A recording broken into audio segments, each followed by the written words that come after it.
दोस्तों, आज की कहानी है जेठ जी आप अपनी अम्मा को अपने घर ले जाइए। दोस्तों, कहानी शुरू करने से पहले अगर आपने चैनल को सब्सक्राइब नहीं किया हो तो कर लीजिए ताकि आपके पास पहुंच सके हर नया वीडियो।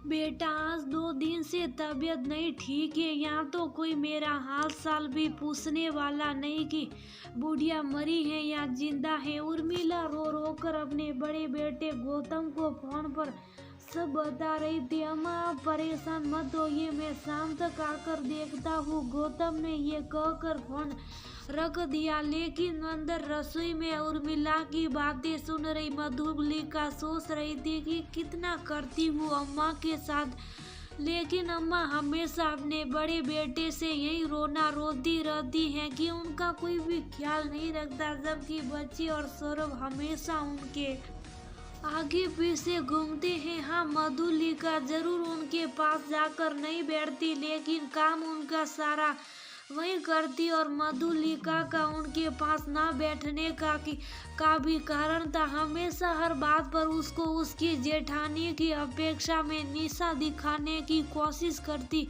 क्योंकि जेठानी अमीर घराने से आई थी और वह मध्यम वर्गीय परिवार से। बस उन्हीं सब बातों से बचने के लिए मधुलिका उनके पास बैठना पसंद नहीं करती, जबकि बड़ी बहू दमयंती तो उनको बिल्कुल भी पसंद नहीं करती थी।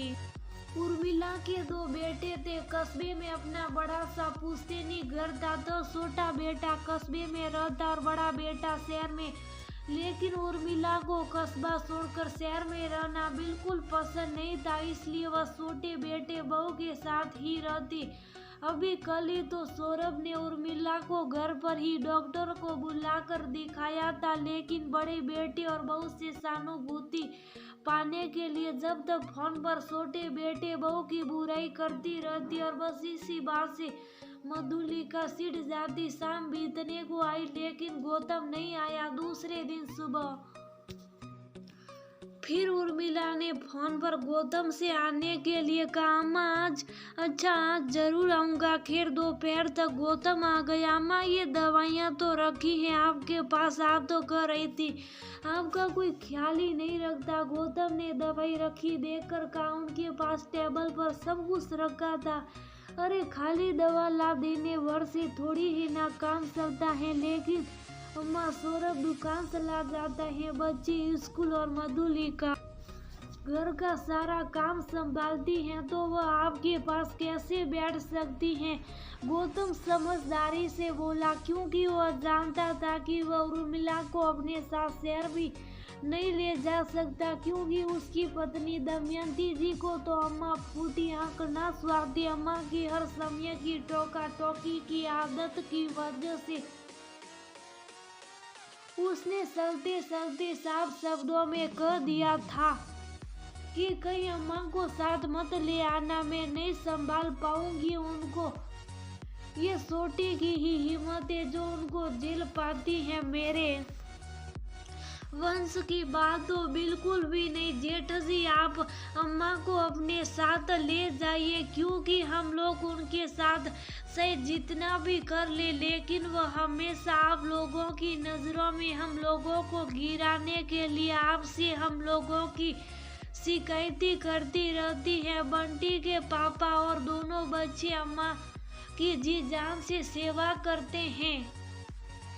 मैं भी अपनी तरफ से कोई कमी नहीं रखती, बस पास में सिर्फ अम्मा की जली कटी सुनने के लिए बैठती नहीं। और अब तो मेरे अंदर हिम्मत भी नहीं कि मैं उनकी सेवा कर सकूं। मधुलिका सामने आकर हाथ जोड़कर बोली, हाँ, तुमने इतनी ही तकलीफ है मुझसे तो मैं चली जाऊंगी शहर। मेरे बड़े बेटे बहू मेरी सेवा कर लेंगे। उर्मिला तमक कर बोली। मधुलिका, मैं समझता हूँ अम्मा का स्वभाव, और तुम्हें तो पता ही है कि तुम तो इतना भी कर लेती हो, लेकिन दमयंती तो 1 मिनट मुझको चैन नहीं लेने देंगी। गौतम मधुलिका को एक किनारे ले जाकर बोले, तो भैया आप ही बताइए कि हम लोग क्या करें, अम्मा तो बड़े पेट में गुद्दा मारती हैं।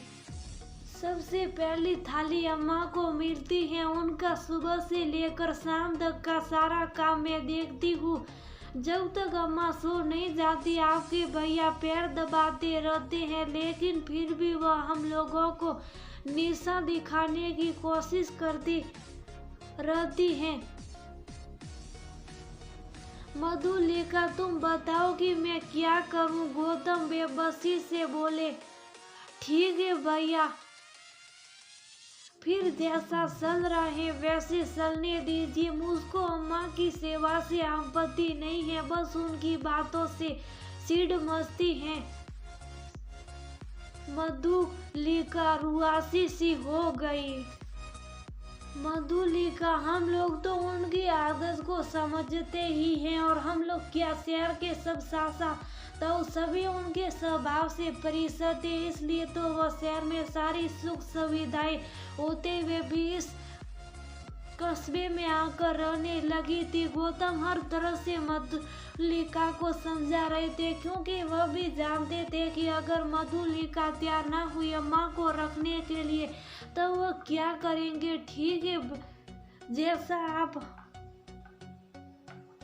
उसी समझे। मधुलिका ने उसी विनम्रता पूर्वक कहा, लेकिन तब तक इधर उर्मिला अपना सामान बांध चुकी थी। अम्मा आप यही मधुलिका के ही पास रहिए, क्योंकि यहाँ जितनी आपको आराम मिलेगी उतनी आराम आपको शहर में नहीं मिल पाएगी। फिर जब कभी बाद में मन होगा तब देखा जाएगा।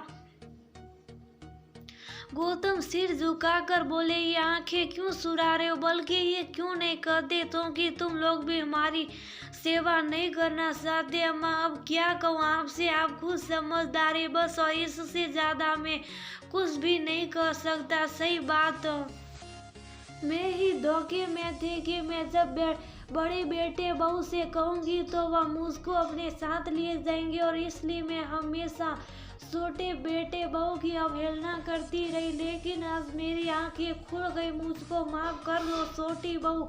अब आज से मैं तुमको कभी भी उल्टा सीधा नहीं कहूँगी। आज उर्मिला की आंखों में पड़ा बड़ी बहू का पर्दा हट गया था, और वह सचमुच लज्जित हो उठी। अम्मा जब जागो तभी सवेरा। मधुलिका शांत स्वर में बोली। और जब उर्मिला ने अपना स्वभाव बदला तो मधुलिका भी कहाँ पीछे रहने वाली थी, और उसके बाद से उर्मिला ने मधुलिका और सौरभ की बुराई करना हमेशा के लिए बंद कर दिया।